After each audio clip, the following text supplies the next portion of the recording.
একজন film activist হিসেবেও কিন্তু আমার কাছে জুলাই অভ্যুত্থানটা যথেষ্ট নাড়া দিয়েছিল। তথ্যচিত্রের প্রয়োজনীয়তা কি গুজব ঠেকানোর জন্য কোনো কাজে দেয়? আমার যে বন্ধুটি এবার বাংলাদেশে আমার সঙ্গে এসেছেন, আপনি তাকে যদি জিজ্ঞেস করেন দেখবেন যে ও বাবা তুমি ঢাকায় যাচ্ছ, যেন মনে হচ্ছে যেন যুদ্ধবিধ্বস্ত প্যালেস্টাইন বা যুদ্ধবিধ্বস্ত ইরানে সে পৌঁছে গেছে আর কি। দুঃখ হয় কোথায় জানেন, যে আমরা পরস্পরকে এত বছর বাস করেও আর কি আমরা কেউ কাউকে চেনার চেষ্টাটা করলাম না। সৌমিত্র দস্তিদার পশ্চিমবঙ্গের লেখক এবং প্রামাণ্যচিত্র নির্মাতা এবং বাংলাদেশের রাজনীতি, বাংলাদেশের মাটি মানুষের সাথে যার যুক্ত, যাকে বাংলাদেশের অকৃত্রিম বন্ধু বলা হয়, সেই সৌমিত্র দস্তিদারকে নিয়ে আমাদের আজকের এই আলাপচারিতা। তার বিষয়ে একটু জেনে রাখা ভালো। তিনি ৩৬ জুলাই যে আন্দোলনটি হয়েছে, যে জুলাই অভ্যুত্থানে বাংলাদেশের রাজনীতির প্রেক্ষাপট বদলে দিয়েছিল, সেই জুলাই অভ্যুত্থান নিয়ে তিনি ৩৬ জুলাই একটি প্রামাণ্যচিত্র নির্মাণ করেছিলেন, যে প্রামাণ্যচিত্রটি ভারতে এখন ইউটিউব চ্যানেলে বন্ধ আছে। সেই সৌমিত্র দস্তিদার আজকে আমাদের অতিথি, তার সাথে আলাপচারিতায় ধরব। দর্শক স্বাগত জানাচ্ছি আমাদের এই আলাপচারিতায়, সঙ্গে আছি আমি ইউনুস রাজু। শুরুতেই চলে যাচ্ছি সৌমিত্র দস্তিদার, আপনাকে স্বাগত জানাচ্ছি আমাদের এই আলাপচারিতায়, সময়ের এই আয়োজনে। আপনাকে আমরা কিভাবে বলবো, আপনি তো বাংলাদেশে বিভিন্ন সময় এসেছেন, কখনো রাজনীতির বিভিন্ন পর্যায়ে মাটি বাংলাদেশকে দেখেছেন। জুলাইয়ের এই উত্তাল জুলাই কিন্তু আপনি উত্তাল জুলাইয়ে মাঠে ছিলেন, বিভিন্ন সময় আপনার বন্ধু বান্ধবদের সাথে যোগাযোগ রেখেছেন, সে আন্দোলনকে দেখেছেন। কিভাবে আপনি মূল্যায়ন করছেন এই জুলাই আন্দোলন? প্রথম কথা দেখুন, আমি কিন্তু আমি যেহেতু আপনি প্রামাণ্য চিত্র নির্মাতা বললেন, যেটা আমরা বলি পশ্চিমবঙ্গের ক্ষেত্রে তথ্যচিত্র নির্মাতা, এখন আমি নিজেকে কিন্তু অনেক সময় বলার চেষ্টা করি যে আমি ফিল্ম অ্যাক্টিভিস্ট। কোথাও কোনো আন্দোলন হচ্ছে, হিউম্যান রাইটস ভায়োলেশন হচ্ছে, কোথাও সমস্যা জটিল থেকে জটিলতরে যাচ্ছে, ধর্মের সঙ্গে ধর্মের একটা ভেদ তৈরি হচ্ছে, আমি সবসময় চেষ্টা করি সেখানে গিয়ে মূল জায়গাটা, মূল সমস্যা, মূল জটিলতাটা বোঝার। এবং আমি এটাও বলি যে একটা অন্য বাংলাদেশি বলুন কি অন্য ভারতবর্ষই বলুন, আমি সেটাকে একটা ভিন্ন জায়গা দিয়ে আমি দেখার চেষ্টা করি, ক্যামেরার চোখ দিয়ে আমি দেখার চেষ্টা করি। এবং সেটাই আমি কিন্তু সাধারণ মানুষ বলুন, বুদ্ধিজীবী বলুন, লেখক, শিল্পী, সাহিত্যিক সবার কাছে আমি উপস্থাপন করার চেষ্টা করছি। তাহলে একজন ফিল্ম অ্যাক্টিভিস্ট হিসেবেও কিন্তু আমার কাছে জুলাই অভ্যুত্থানটা যথেষ্ট নাড়া দিয়েছিল। এবং জুলাই অভ্যুত্থান যখন শুরু হচ্ছে তখন কিন্তু আমি কলকাতায় ছিলাম না, ফলে আমি যে খুব বেশি প্রথম দিন থেকেই জানতাম তাও কিন্তু না। কিন্তু যেখানে ছিলাম সেখানে নেটের প্রথম দিকে একটু সমস্যা হলো, পরের দিকে যখন নেট ছিল তখনও তো বাংলাদেশের নেটটা বন্ধ হয়নি। আমাকে প্রচুর মানুষ, সাধারণ লোকজন, কোনো ইউনিভার্সিটির স্টুডেন্ট, জগন্নাথ ইউনিভার্সিটির স্টুডেন্ট, ঢাকা বিশ্ববিদ্যালয়ের ছেলেরা, তো এরা আমাকে অনেক সময় বলতে শুরু করে যে আপনি তো অনেক জানেন, আপনি কেন বলছেন না, আপনি কেন প্রতিবাদ করছেন না। তো আমার তারপরে যখন আমি কলকাতায় ফিরি তখন দেখলাম যে একটা ছাত্রদের এবং সবাই মিলেমিশে একটা যে আন্দোলন হচ্ছে, আমার প্রাথমিকভাবে মনে হয়েছিল যে এইভাবে গুলি চালানোটা ঠিক হচ্ছে না। আমি রিয়্যাক্ট করেছিলাম। দেখুন, যে কোনো সংবেদনশীল মানুষই কিন্তু এই জায়গায় হয়তো রিয়্যাক্ট করতো, আমিও করেছিলাম। এবং করে আমি বলার চেষ্টা করেছিলাম যে কোনো অবস্থাতেই ট্যাঙ্ক নামিয়ে কোনো ছাত্র আন্দোলন, শ্রমিক আন্দোলন, কৃষক আন্দোলন, সে যে দেশেই হোক, আপনি যদি শুধু নির্দিষ্ট বাউন্ডারি হিসেবে বাংলাদেশকে দেখেন তাহলে হয়তো একরকম প্রশ্ন আসবে।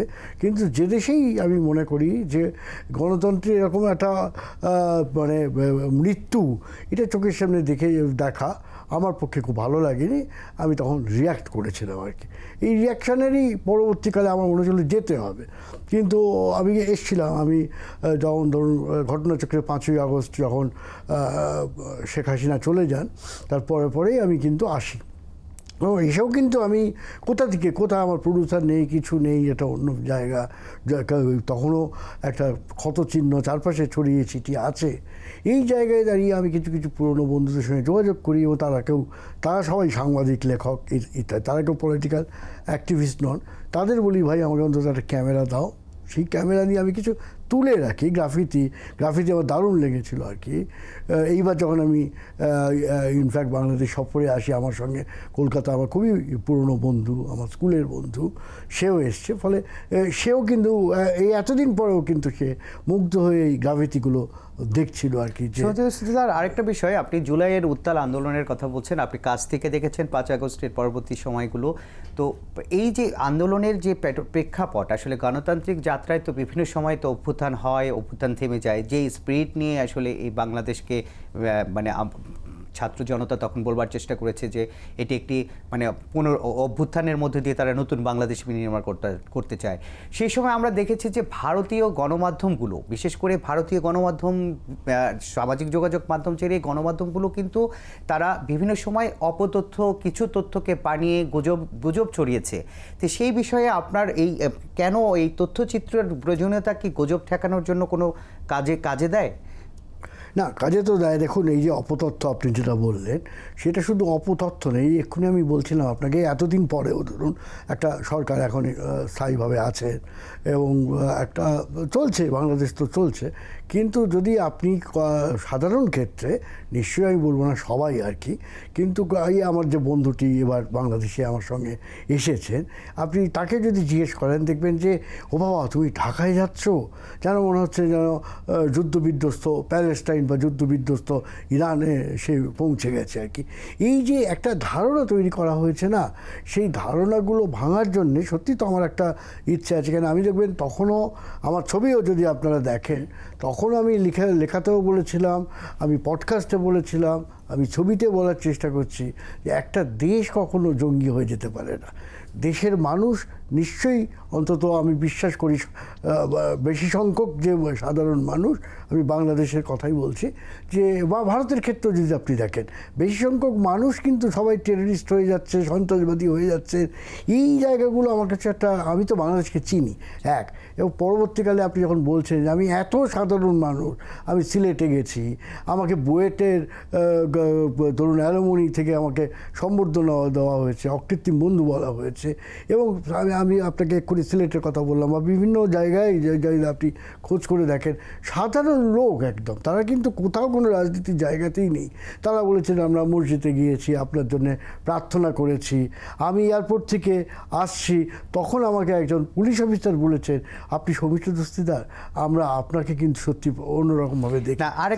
মানুষের কথা, আমি এক সেকেন্ড আপনাকে, এই যে মানুষের কথা, এটা কিন্তু একদিনে বোঝা যায়। প্রথম কথা দেখবেন যে আপনি যদি আমাকে ভালো শ্রদ্ধা না করেন, আমি কিন্তু আপনাকে শ্রদ্ধা করতে পারবো না। শ্রদ্ধার বিষয়টাতেই আসছি যে তখন পশ্চিমবঙ্গের একটি সংবাদ ভিত্তিক একটি চ্যানেল, সেখানে কিন্তু আপনাকেও ডাকা হয়েছিল। সে সবচেয়ে বেশি বাংলাদেশকে নিয়ে ব্যঙ্গ করেছে, বাংলাদেশের জুলাই আন্দোলনকে নিয়ে সে পশ্চিমবঙ্গের ওই চ্যানেলটি আলোচিত, আমি নামটি বলছি না, সেই চ্যানেলটির এবং খুব আলোচিত একজন মানে সঞ্চালক, উপস্থাপক, তিনি কিন্তু খুব মানে মাঝে মাঝে এরকম বিতর্ককে উস্কে দিতেন, বাংলাদেশকে কখনো জঙ্গি, কখনো যেই কথাটি আপনি বলছেন, এবং ওই চ্যানেল সম্ভবত আপনাকেও একটি প্রোগ্রামে ডেকেছিল, এবং সেটি সোশ্যাল মিডিয়ায় এই ছবিটি ভাইরাল হয়েছিল, যে আপনাকে খুব প্রশ্ন করেছে বা কিংবা আপনি তার জবাব দিয়েছেন।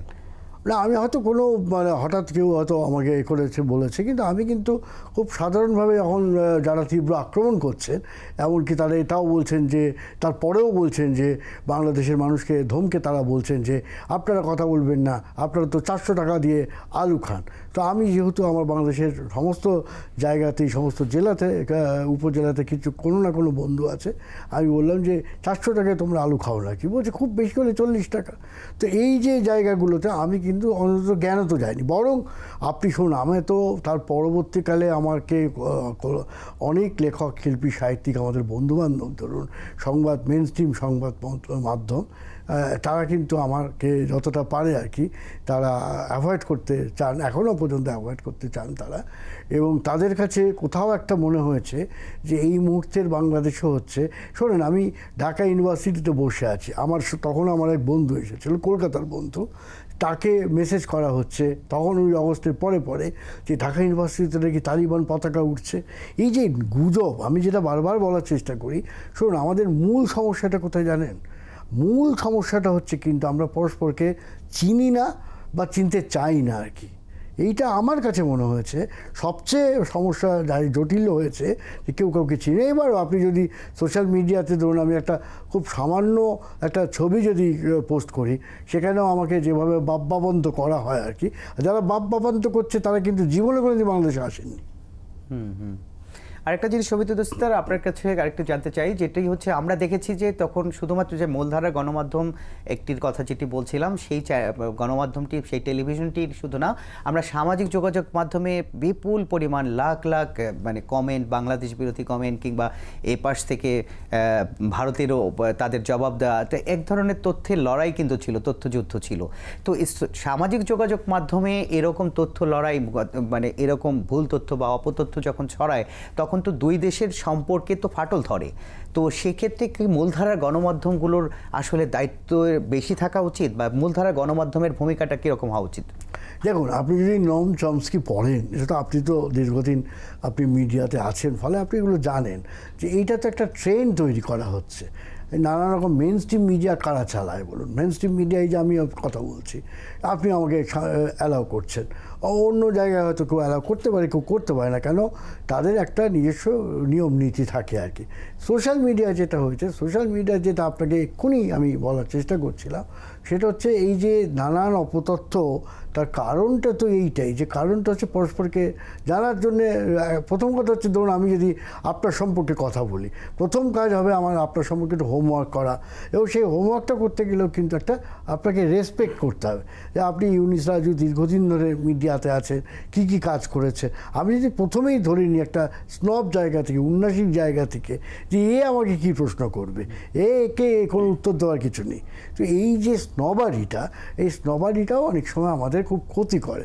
আমি তো আপনাকে বলছি যে আমি এখানে এসে যে আমার এই যে পয়লা বৈশাখ যেটা গেল আর কি, সেখানেও আমার মূলত আমার বন্ধুর জন্য আমি মিছিল গেলাম। সেখানে ধরুন আমার এমনকি যারা বাংলাদেশকে সমর্থনও করেছে, তারা এআই দিয়ে এমন কিছু ছবি পাঠিয়েছে যে ওই মূর্তি বা অন্যান্যগুলো কেউ নাকি হাতুড়ি দিয়ে ভাঙছে আর কি। হ্যাঁ, তারা কিন্তু সমর্থন করছে, বাংলাদেশের জুলাইও তারা সমর্থন করেছে, তা সত্ত্বেও এআই দিয়ে একটা তো এই ছবিকে তারা ছড়িয়ে দিচ্ছেন আর কি। এইটাই তো আমি বলার চেষ্টা করছি। যেটা দুঃখ হয় কোথায় জানেন? যে আমরা পরস্পরকে এত বছর বাস করেও আর কি আমরা কেউ কাউকে চেনার চেষ্টাটা করলাম না। এইটা সত্যিই দুঃখ হয়। আমাদের লেখকদের ক্ষেত্রেও দেখেছি, আমাদের অনেক শিল্পী সাহিত্যিকদের ক্ষেত্রে, যে আপনি বাংলাদেশে যাচ্ছেন এই সময়, এইটা তো আপনার কাছে আমি আশা করিনি। মানে এই যে আমি আপনার সাথে অনেক দিন পরে দেখা হলেও আমাকে ধরে নিতে হচ্ছে যে আপনি ঠিক মিডিয়ার লোক না, আপনিও বোধহয় একজন টেররিস্ট। এইটা খুব দুর্ভাগ্য আর কি। না, সমিত দস্তিদার সম্পর্কে দর্শক আপনাদেরকে আরেকটু জানিয়ে রাখি যে সমিত দস্তিদারের কিন্তু বেড়ে ওঠা একদম বাম রাজনৈতিক একটি পরিবারের মধ্যে, বাম রাজনৈতিক একটা পারিবারিক আবহের মধ্যে দিয়ে তার বেড়ে ওঠা। তার শৈশব কৈশোর কলকাতায় জন্ম হলেও তিনি বাংলাদেশের সাথে, বাংলাদেশের এপার বাংলায়, পশ্চিমবঙ্গ যেভাবে দেখে এপার বাংলায় কিন্তু তার এক ধরনের যোগসূত্র আছে, আত্মীয়তার বন্ধন আছে, পাশাপাশি আছে রাজনৈতিক যোগসূত্র। তিনি বাম রাজনীতি করলেও তারপরে আমাদের দেশের যে মৌলানা ভাসানীর যে আদর্শ, যে কৃষক আন্দোলন, কৃষকের কথা বলেন, মাটির কথা বলেন, সেই ভাসানীর কিন্তু মানে যেই কৃষক আন্দোলন, ভাসানীর আদর্শকে তিনি কিন্তু কলকাতার বুকেও কিন্তু চর্চা করছেন। সমিত দস্তিদার, আপনাকে এই ভাসানী ভক্ত হিসেবে আপনাকে আমরা যারা ব্যক্তিগতভাবে চিনি, বা আপনারও কিছু বন্ধুমহল আছে যারা ভাসানী ভক্ত হিসেবে কাজ করেন, আপনারা তো পশ্চিমবঙ্গে ভাসানীকে ঠিক কীভাবে আপনারা উপস্থাপন করেন বা কী ধরনের কাজ করেন, বাংলাদেশকে কীভাবে কানেক্ট করতে চান ভাসানীর আদর্শকে ধারণ? না দেখুন, মৌলানা ভাসানীর যে জায়গাটা আমরা কানেক্ট করতে চাইছি, মৌলানা ভাসানী বারবার বলতেন যে পৃথিবীতে ধর্ম দুটো হচ্ছে, একটা হচ্ছে জালিমের ধর্ম, একটা হচ্ছে মজলুমের ধর্ম। এবং উনি স্পেসিফিক আরও বলতেন যে হিন্দুর ক্ষুধা, খ্রিস্টানের ক্ষুধা, বৌদ্ধর ক্ষুধা, মুসলমানের ক্ষুধা, সেগুলো কিন্তু আলাদা কিছু না। এই যে মানবিক জায়গাটা মৌলানা ভাসানীর, এবং সাম্প্রদায়িকতার বাইরে গিয়ে যে একটা অন্যরকম সম্পর্ক তৈরি করা আর কি, সেইটা আমাকে খুব টেনেছিল। ফলে আমি একটি বই লিখেছিলাম, এবং সত্যি কথা বলতে ইনফ্যাক্ট আমার স্ত্রী বর্ণালী ঘোষ দস্তিদার অধ্যাপনা করতেন, সম্প্রতি অবসর নিয়েছে, কিন্তু ও একটা চমৎকার বই লিখেছে। আমি হয়তো একটু বেশি পলিটিক্যাল কথাবার্তা বলেছি মৌলানাকে নিয়ে, কিন্তু ও কিন্তু মৌলানার জীবনী যেটা একদম সংক্ষিপ্তভাবে লিখেছে, তার কারণ হচ্ছে কলকাতায় তো অধিকাংশ লোক আর কি, যে তারা কিন্তু মৌলানা ভাসানী সম্পর্কে তাদের কোনো রকম ধারণাই সেভাবে ছিল না। কেমনকি বামপন্থী যাদের আমরা বলে ভাবি, তারাও কিন্তু সেভাবে মৌলানা চর্চা করেননি। তো ঘটনাচক্রে এই দুটো বই বেরোবার পর কিন্তু মৌলানা সম্পর্কে অনেকে আগ্রহী হয়েছে। আমাকে প্রচুর লোক আজকেই সোশ্যাল মিডিয়াতেও আমাকে বলেছে যে আমরা মৌলানা সম্পর্কে জানতে চাই। এবং মৌলানা চর্চা কেন্দ্র আমরা করি, মৌলানা ভাসানী চর্চা কেন্দ্র। সেই চর্চা কেন্দ্রের মূল জায়গাটা হচ্ছে গবেষণা করা, সেই গবেষণার নানান ধারা থাকতে পারে আর কি। এবং সেখানে কিন্তু অনেকেই যুক্ত হয়েছেন। আপনি যদি বিভিন্ন জেলাতে বিশেষ করে যান, মুর্শিদাবাদে যদি যান, তাহলে দেখবেন আপনি যদি একদিন আমার সময় দেন, অন্তত 300-400 লোককে আপনি পাবেন তাহলে মৌলানা সম্পর্কে জানতে ও চর্চা করতে আগ্রহী আর কি। সৌমিত্র দস্তিদার, আরেকটা বিষয়ে মানে যে ভাসানীর, যেহেতু বাংলাদেশের মৌলানা ভাসানী একটা বাংলাদেশের রাজনীতির সাথে তার নানাভাবে যুক্ত ছিলেন, বাংলাদেশের আদর্শিক যে লড়াই, তার যে কৃষককে নিয়ে, সেটিও আপনারা এগিয়ে নিচ্ছেন। আরেকটা বিষয় হচ্ছে বাংলাদেশের রাজনৈতিক পরবর্তী যে রাজনৈতিক ধারা, যারা রাজনৈতিক দল, তাদের সাথেও তো আপনার যোগাযোগ আছে। বিশেষ করে জুলাই আন্দোলনের পরেও অনেক রাজনৈতিক দলের সাথে আপনার যোগাযোগ ছিল। যে একটি ছবি আমরা কিছুক্ষণ আগে আমাদের প্লাজমাতে দেখছিলাম, বিএনপি মহাসচিব মির্জা ফখরুল ইসলাম আলমগীরের সাথে আপনার একটা ছবিও আমরা দেখেছি কিছুক্ষণ আগে, দেখানোর চেষ্টা করছি। সে ওনার সাথে সাক্ষাতের মুহূর্তটা কিভাবে, মানে কি বিষয় নিয়ে কথা হলো তার সাথে? না, ওনার সাথে না, আমি যখন ধরুন দ্বিতীয়বার এই জুলাইয়ের পরবর্তী সময় যখন আমি শুটিং করতে আসছি, তখন কিন্তু আমি খোঁজ করছি যে কোন কোন দলকে, বিএনপিকে আমি কী করে ধরবো, তারা কি বলেন। স্বাভাবিকভাবে ধরুন মহাসচিবের প্রশ্নটাই আসে, যিনি তারেক রহমানকে বাদ দিয়ে সর্বোচ্চ প্রভাবশালী নেতা। কিন্তু উনি আমার কিছু ছবি, আমি পরে জানলাম, আমার কিছু ছবি উনি দেখেছিলেন বিএনপির মিডিয়া সেলের সঙ্গে বোধহয় কথা বলে বা কাউকে দিয়ে বলেন যে আপনি যদি আমার বাসায় আসেন আমি একটু খোলামেলা কথা। আরেকটা সৌমিত্র দস্তিদার, আপনার আরেকটি ইন্টারভিউ আমি দেখেছি, আপনি মুক্তিযুদ্ধের, বিশেষ করে মুক্তিযুদ্ধের ঘোষণা নিয়ে, স্বাধীনতার ঘোষণা নিয়ে আপনার একটি পারসেপশন আছে। আপনি কিভাবে বাংলাদেশের স্বাধীনতার ঘোষণাকে, আপনার পারসেপশন কি, বা আপনি কিভাবে? এবার আমি যেটুকু গবেষণা করে দেখেছি যে স্বাধীনতার যে মূল ঘোষক যদি আপনি 70 সাল দেখেন, সেখানে কিন্তু মৌলানা ভাসানী কিন্তু বলেছিলেন স্বাধীন কথা। এমনকি আপনি যদি 7ই মার্চের শেখ সাহেবের ঐতিহাসিক ভাষণের পরে যদি 9 মার্চের ভাষণ দেখেন, সেখানে কিন্তু সরাসরি স্বাধীনতার ডাক দিয়েছিলেন কিন্তু মৌলানা ভাসানী আর কি। এবং আপনি যদি আনুষ্ঠানিকভাবে যদি বলেন, আমি যেটা সত্যি, এটা কিন্তু যে কোনো কারণেই হোক ইতিহাসের ক্ষেত্রে এটা খুব অবহেলিত, ওই চট্টগ্রাম থেকে তখন কিন্তু মেজর জিয়া একটা ঘোষণা দিয়েছিলেন, নিশ্চিত on behalf of Sheikh Mujib উনি বলেছিলেন। এবং তখন ধরুন আমি তো এখনও অনেক মুক্তিযোদ্ধার সাথে, বয়স্ক মানুষের সাথে আমি কথা বলি, মিট করি আর কি। এবং তারা কিন্তু প্রত্যেকে বলেছিলেন, তখন এত স্ক্যাটার্ড ছিল না, তখন আমার একটা বিশৃঙ্খল জায়গা ছিল, কে সিদ্ধান্ত নেবে। আওয়ামী লীগের নেতারা অনেকেই কলকাতায় চলে যাচ্ছেন আর কি। ফলে ওই জায়গায় কিন্তু ওই যে মেজর জিয়ার যে ভাষণ আর কি, উই রিভল্ট, সেটা কিন্তু এতটাই তাদের ঝাঁকুনি দিয়েছিল, ফলে ওইটা কিন্তু একটা গুরুত্বপূর্ণ একটা টার্নিং পয়েন্ট। উনি যদি ওই সময় হয়তো না বলতেন, তাহলে কিন্তু একটা মানে এত গুছিয়ে যুদ্ধ করাটা সেটা হতো না। আর শেখ মুজিবকে কিন্তু ধরুন আমি কেন বলছি, দেখুন আপনি যদি স্বয়ং আপনি তাজউদ্দিন আহমেদের বইপত্র পড়েন, তাহলে দেখবেন যে উনি কিন্তু যখন ওই 25শে মার্চ যখন ক্র্যাকডাউন হচ্ছে, উনি সেদিন সন্ধ্যাবেলা গিয়েও কিন্তু তার আগের কথা মতো কিন্তু যে শেখ সাহেবের একজন্য একটা গোপন ডেরাও দেখে রাখা হয়েছিল পুরনো ঢাকায়, এবং সেখানে পার্টিরই সিদ্ধান্ত হয়েছিল, আওয়ামী লীগের সিদ্ধান্ত হয়েছিল যে ওইখানে গিয়ে শেখ সাহেব যুদ্ধ পরিচালনা করবেন। এখন যে কোনো কারণেই হোক উনি সেই জায়গাটাকে, মতটাকে বদলান আর কি, এবং তিনি ধরা পড়েন বা ধরা দেন। কিন্তু আপনি যদি খেয়াল করে দেখেন, তখন কিন্তু তাজউদ্দিন আহমেদ একটা রেকর্ডার নিয়েও গেছিলেন। তিনি কিন্তু শেখ সাহেব বলেছিলেন যে তুই কি চাস আমি একবারে রাষ্ট্রদ্রোহী হয়ে পড়ি আর কি।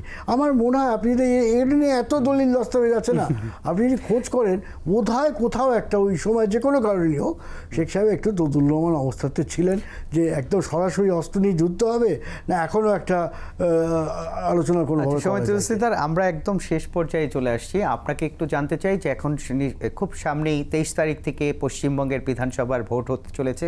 আমরা দেখেছি যে ভোটের যে প্রচারণা, সেখানে কিন্তু বিশেষ করে পশ্চিমবঙ্গের শাসক দল তৃণমূল কংগ্রেস এবং এখন বিরোধী দল বিজেপি, তারা কিন্তু খুব জোরে সোরে প্রচারণা চালাচ্ছে। এবারও আমরা দেখতে পাচ্ছি পশ্চিমবঙ্গের এইবারের নির্বাচনেও কিন্তু প্রসঙ্গক্রমে বাংলাদেশ বারবার উচ্চারিত হচ্ছে। দেখুন, এটা তো দুর্ভাগ্যজনক যে এবার বোধহয় ইস্যুতে, বোধহয় কেন, বোধহয় শব্দটা বাদ দিয়ে এবার পশ্চিমবাংলা নির্বাচনী ইস্যুটার মুখ্যত কিন্তু জায়গা নিয়েছে রোহিঙ্গা এবং অনুপ্রবেশকারী। এখন ব্যক্তিগতভাবে বা ফিল্ম মেকার হিসেবে আপনি যদি আমার প্রশ্ন করেন, তাহলে আমি বলি এর কোনো ভিত্তি নেই। এটা একেবারে একটা রাজনৈতিক প্রোপাগান্ডা। দেখুন, সীমান্ত সংলগ্ন যে জায়গাগুলোতে আপনি দেখবেন সমস্ত পৃথিবীতে, ফ্রান্স জার্মানি থেকে শুরু করে আপনি সমস্ত জায়গায়, আমেরিকাতেও যদি যান, কিছু না কিছু জায়গা থেকে গরিব মানুষের একটা যে একদম যায় না, কোনো দিন যায়নি, এটা বলাটা ঠিক না। জীবিকার জন্য বা অন্যান্য নানান কারণে তারা না, যে বিষয়টি বলছি যে অনুপ্রবেশ বিতর্ক, এবং আবার তৃণমূল বলছে যে শেখ হাসিনাকে আশ্রয় দিয়েছে তো বিজেপি সরকার। হ্যাঁ, সেটা সত্যি। দেখুন, যারাই ক্ষমতায় আছেন, কেন্দ্রে যারা ক্ষমতায় আছে, তারা তো সিদ্ধান্ত নিতে পারে। আজকে তামিলনাড়ু সরকার তো সিদ্ধান্ত নিতে পারবে না যে অন্য দেশ থেকে কে আশ্রয় নিতে পারবে, তাই না? আপনার দেশে যে জেলা স্তরে তো কেউ সিদ্ধান্ত নিতে পারবেন না যে এখানে যদি কোনো নাগরিকত্ব কেউ নিতে চান বা আশ্রয় নিতে চান, তাহলে কিন্তু আপনাকে কেন্দ্রীয় এখন যারা সরকারে আছেন তাদের অনুমতি নিতে হবে। তো এটা তো ঠিকই যে ভালো খারাপ সেই সব প্রশ্ন বাদ দিয়ে যদি আপনি বলেন আশ্রয় কে দিয়েছেন, দালাই লামাকে কারা আশ্রয় দিয়েছে, ভারত সরকার দিয়েছে।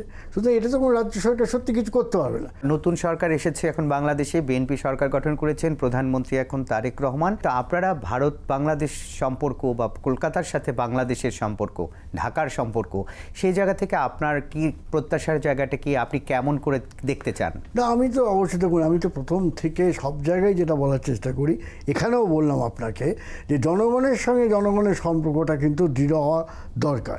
সংস্কৃতির ক্ষেত্রে বলুন, সাংবাদিকতার ক্ষেত্রে বলুন, গানের ক্ষেত্রে বলুন, মানে সমস্ত জায়গায় আমি বলবো সংস্কৃতির বিরাট বড় করে যদি দেখেন, এই আদান প্রদানটা যত বাড়বে তত কিন্তু ভালো হবে। এবং আমার মনে হচ্ছে কোথায় এখন বোধহয় ভারত সরকারও সেই জায়গায় দাঁড়িয়ে নতুন সরকারের সাথে আগের মতো একটা জটিল পরিস্থিতিটা মনে হয় কমবে।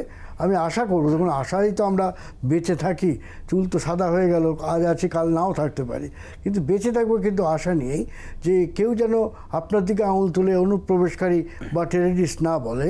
এবং উল্টো দিক দিয়ে আপনারাও যদি শুধু আধিপত্যবাদের গল্প বললে ভারতের যে বিশাল জনগণ আছে যারা বাংলাদেশকে ভালোবাসে তাদের ছোট করবেন না, এই আশাটা নিয়েই কিন্তু আমি আপনাকে এবার কলকাতায় ফিরে যাওয়া হতো, এই আশাটা নিয়েই। আচ্ছা, সমিত দস্তিদার, একদমই। আরেকটা বিষয় হচ্ছে যে আপনার বিশেষ করে প্রামাণ্যচিত্র যেই ধরনের কাজ করেন, আপনি কী ধরনের কাজ করেন, আপনার ফিলোসফিটা কি আসলে? আপনার তো অনেকগুলো প্রামাণ্যচিত্র, ভারত শুধু না, মানে উপমহাদেশের আরও বাংলাদেশ সহ বেশ কিছু দেশেও বেশ সমাদৃত। আপনার কয়েকটা কাজের কথা যদি একটু আপনি বলেন, দর্শকদের জন্য সুবিধা হয়, কয়েকটা কাজ। দেখুন, আমার ফিলোসফি খুব সিম্পল। ফিলোসফি হচ্ছে যেটা বলার চেষ্টা করি আমি, সেটা হচ্ছে যে সাধারণভাবে যে মেইনস্ট্রিম মিডিয়া একটা আসল দেশ, সেই দেশটা অনেক সময় তারা দেখাতে পারে না বা দেখান না। আমি যাই বলি, ধরুন কালাহান্ডির দুর্ভিক্ষ, সেইটা একদিন দুদিন তিন দিনের পর কিন্তু স্টোরিটা চলে যায়, কিন্তু আমার কাজ হচ্ছে তার পেছনে যে কারণগুলো ঘটেছে সেইটা খুঁজে বের করা। আমি কিন্তু সবসময় যে রাজনৈতিক ছবি করছি তাও কিন্তু না। আমি তো সুন্দরবন নিয়ে একাধিক ছবি করেছি, আমি রাইট টু ফুড নিয়ে ছবি করেছি, হ্যাঁ, আমি মুসলমানের কথা ছবি করেছি। কেন মুসলমানের কথা ছবি করেছি তার কারণটা হচ্ছে যে আমাদের মেন স্ট্রিমে কিন্তু সংখ্যালঘুদের ঠিক সেভাবে চিত্রিত করা হয় না। ফলে আমার নিজের কৌতূহল, দেখুন আমি নিজে একজন রাষ্ট্রবিজ্ঞানের ছাত্র ছিলাম, হ্যাঁ, সমাজবিজ্ঞানের ছাত্র। ফলে আমি বোঝার চেষ্টা করি সমাজটা কোন জায়গায় দাঁড়িয়ে আছে। কাউকে বাদ দিয়ে আপনি পুরো সমাজ গড়ে তুলতে পারবেন না। ফলে এই সমাজের যে এই মানুষগুলো যে পিছিয়ে থাকে, শুধু মুসলমান সংখ্যালঘু আপনি ধরছেন কেন, আপনি যদি আমাদের দেশের দলিতদের কথা বলেন, যদি আপনি আদিবাসীদের কথা বলেন, দেখবেন এই যে নানান উন্নয়নের গল্পে তারা ক্রমশই হারিয়ে যায়। হ্যাঁ, খনির গল্পে, অমুকের গল্পে, তমুকের গল্পে। ফলে আমার সবসময় কিন্তু মনে হয় যে এই যে মানুষগুলো, যে প্রান্তিক মানুষ, দেখুন এই জায়গা থেকে কিন্তু আমি মৌলানা ভাসানীর ভক্ত। আমি তো ওনার মতো ক্ষমতা বা প্রতিভা কোনোটাই আমার নেই, আর আমি রাজনীতিক না। কিন্তু আমার যেটা মনে হয় যে এই প্রান্তিক মানুষগুলোকে যদি আমরা সত্যি অবহেলা করি, আগামী দিনেও প্রশ্ন উঠবে। তাদের উত্তরসূরি যারা, তারা কিন্তু মানে প্রশ্ন তুলতে পারে যে আপনারা তো শিল্প সাহিত্য সংস্কৃতিতে ছিলেন, সাংবাদিকতায় ছিলেন, ফিল্ম মেকিংয়ে ছিলেন, কই আপনারাও তো আমাদের দিকে একবারও পিঠে হাত রাখেননি আর কি। এইটাই আমার ফিলোসফি ইজ ভেরি সিম্পল। এবং ফিলোসফি যেটা মৌলানা ভাসানীর ফিলোসফি কী, জালিম আর মজলুম, আপনি কোন দিকে থাকবেন? হ্যাঁ, আমি এই প্রশ্নটাই তুলতে চাই। সৌমিত্র দস্তিদার, আরেকটা বিষয় হচ্ছে যে আপনার ঢাকাকে, আপনার দেখা ঢাকা, আপনি তো অনেকবারই এসেছেন, আপনি যে বিষয়টি বলছিলেন যে কলকাতা, এবং আমরা তো একটা সময় দেখতাম বাবুদের শহর, মানে নগরী কলকাতা, তো আর ঢাকাকে আসলে এক ধরনের ইয়ে ছিল, তো সেই ঢাকা তো পরিবর্তন হয়েছে। ঢাকার সংস্কৃতিকে কিভাবে কলকাতা এবং বা ঢাকার যে সাংস্কৃতিক যে মিথস্ক্রিয়া, এটা এবার দেখতে পেরেছেন কিনা দীর্ঘদিন পর? না, আমি তো মাঝে মধ্যে যেটা আসে, আমার ঢাকায় ধরুন সত্যি কথা বলতে জ্যামটা সবার ক্ষেত্রে খুব অসহ্য একটা বিষয়। এছাড়া তো আমি ঘুরে বেড়াই, এবং এখানেও আপনাকে বলি, শুনুন, আমি যখনই ঢাকায় আসি কেউ না কেউ বলে, আচ্ছা ঢাকায় কি খুব বড় শপিং মল আছে, ঢাকায় কি খুব বড় উঁচু বাড়ি আছে আর কি। এটা কিন্তু কলকাতায় আমাদের অনেক চেনা জানা লোক। কারণ কি আসলে? কারণটা হচ্ছে বললাম না জানা, আর এই পুরনো লেন্স দিয়ে দেখবেন আমাদের একটা সময় ছিল, এটা আপনারা সবাই জানেন, যে আফ্রিকা এবং ভারতকে বলা হতো যে ওই তন্ত্রমন্ত্রের দেশ, ঘুরে বেড়াচ্ছে জঙ্গলাকীর্ণ, তারা এখন সিভিলাইজড নয়। আমাদের দুর্ভাগ্য সেটা হচ্ছে যে আমরাও বাংলাদেশকে অনেকে যে লেন্সে দেখে, সেই লেন্সটাই হচ্ছে গোল্ডম্যানের লেন্স, ওই প্রাচীন লেন্স, যে বাংলাদেশ বলতেই বোধ হয় ওই গ্রাম্য কুটির কতগুলো আছে ইত্যাদি ইত্যাদি। সেটা যে ব্যাপক পাল্টে যাচ্ছে, সেইটা আপনাকে তো বললাম যে সেটা আমাদের দুর্ভাগ্য, আমরা হয়তো সেভাবে পৌঁছে দিতে পারছি না আর কি, যারা বাংলাদেশের কথা বলছি আর কি। এবং এই জায়গাগুলো যতদিন থাকবে ততদিন কিন্তু দেখবেন পরস্পরকে না চিনলে জটিলতা থাকবেই। আর সৌমিত্র দস্তিদার, মানে আপনাকে অসংখ্য ধন্যবাদ। আপনি কলকাতা থেকে এসেছেন এবং বাংলাদেশের আপনাকে বিশেষ করে জুলাই স্পিরিট ধারণ করে যে বাংলাদেশ, সেই বাংলাদেশ আপনাকে সবসময় স্বাগত জানায়, কারণ আপনি সাহসী উচ্চারণ করেছেন কলকাতায় বসেও, যখন পুরো ভারতীয় গণমাধ্যম বাংলাদেশ নিয়ে নেতিবাচক সংবাদ পরিবেশনে ব্যস্ত ছিল, তখনও আপনার সাহসী উচ্চারণ আমরা দেখেছি সামাজিক যোগাযোগ মাধ্যমে। আপনাকে অসংখ্য ধন্যবাদ, আপনি আমাদের সঙ্গে সময় দিয়েছেন। আর দর্শক, আমরা কথা বলছিলাম সৌমিত্র দস্তিদারের সাথে। তিনি প্রামাণ্যচিত্র নির্মাতা, বাংলাদেশ এবং ভারতের যে সাংস্কৃতিক যে যোগাযোগের যে জায়গা, সৌমিত্র দস্তিদারদের মতো মানুষদের হাত ধরে হয়তো বাংলাদেশ ভারতের নতুন করে ঢাকাকে এবং ঢাকা এবং কলকাতার যে যোগাযোগের যে সূত্র, যে দেখার চোখ, সেটি পরিবর্তন হবে। আজকের মতো এখানে শেষ করছি, বিদায় নিচ্ছি। এতক্ষণ সঙ্গে ছিলাম আমি ইউনুস রাজু। সকলকে ধন্যবাদ।